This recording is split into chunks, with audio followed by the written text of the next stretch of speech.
Shabbat Shalom. I'm standing in front of the First Hebrew Congregation in South Haven. It was a shul that was built in the late 1920s. From the 20s through the 50s, this area in southwest Michigan was known as the Catskills of the Midwest. At a time when a lot of the resort areas that we can think about in the Midwest were restricted, this was home to a number of kosher resorts and other hotels that catered to the Jews of Detroit and Chicago. Whenever I travel, I enjoy seeing the shuls that are in the communities I'm visiting, because the decision for a Jewish community to build a shul says something about how they feel about community. Of course, you don't need a shul to daven in. Before shuls were built, synagogue buildings were built, people would hold minyanim in homes or above their stores. But when a community decides to build a building, something has changed.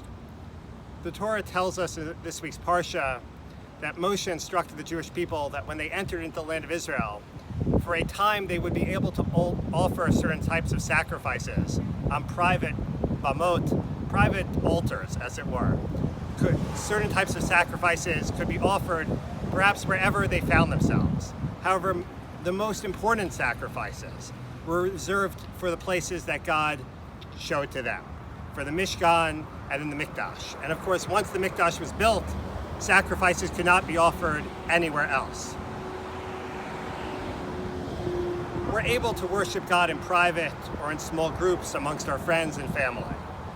But our Avodat Hashem, our worship of God, is best done when we're together with community, with an extended community.